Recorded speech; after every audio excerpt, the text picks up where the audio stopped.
کہ خالی معدے سے جو ایک بو اٹھتی ہے، مہک اٹھتی ہے، اللہ کو کستوری سے بھی زیادہ محبوب ہوتی ہے۔ اللہ اکبر۔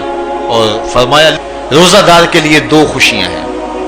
ایک خوشی اسے تب ملتی ہے جب وہ روزہ کھولتا ہے، سارے دن کی بھوک اور پیاس کاٹ کے، جب شام کو ٹھنڈا اور میٹھا مشروب اسے ملتا ہے اور وہ مشروب اپنے جو ہے وہ منہ میں ڈالتا ہے، وہ معدے کی طرف اترتا ہے، تو اس کی زبان بولے نہ بولے اس کا ایک ایک انگ اللہ کی تسبیح بول رہا ہوتا ہے اور اللہ کا شکر ادا کر رہا ہوتا ہے۔ اس وقت اسے ایک عجیب فرحت ہوتی ہے کہ اتنا طویل لمبا روزہ تھا، شکر ہے کہ میرا روزہ تکمیل کو پہنچا۔ ایک روحانی مسرت، پھر روزہ کھلنے کے وقت اس کو بدنی مسرت، تو ایک فرمایا اس کو فرحت تب ملتی ہے جب وہ روزہ کھولتا ہے۔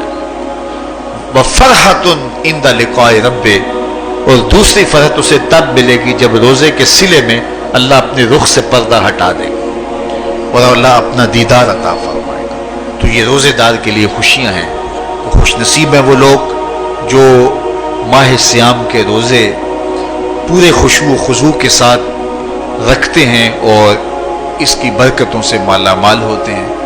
ورنہ بعض لوگ میں نے ایسے بھی دیکھے ہیں، وہ چھوٹی چھوٹی بیماریوں کا بہانہ بنا کے روزہ ترک کر دیتے ہیں اور انہیں حوصلہ ہی نہیں پڑتا روزہ رکھنے کا، چونکہ الصوم نصف الصبر، روزہ آدھا صبر ہے۔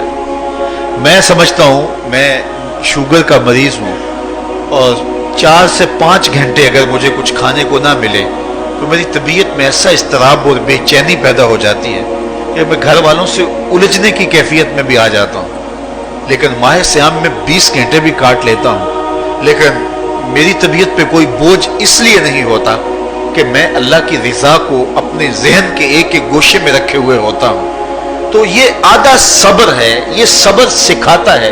اور پھر روزے سے جب ہم بھوک کاٹتے ہیں تو غربا، مساکین، وہ لوگ جو بیچارے بھوک اور پیاس کاٹ کے زندگی گزارتے ہیں، ان کا بھی ہمیں خیال آتا ہے کہ ہمیں تو اپنے اختیار سے چند لمحوں کے لیے بھوک کاٹنی پڑی، تو اس کی کلفت اور اس کی اذیت اتنی ہے۔ تو جو شخص مجبوری کی وجہ سے کاٹتے ہیں اور ان کے بلکتے بچے ان کے سامنے ہوتے ہیں تو پھر ان کا عالم کیا ہوگا۔ تو اس سے پھر صدقہ اور خیرات کا ماحول پیدا ہوتا ہے اور ہم غربا کو اپنے ساتھ خوشیوں میں شریک کرتے ہیں۔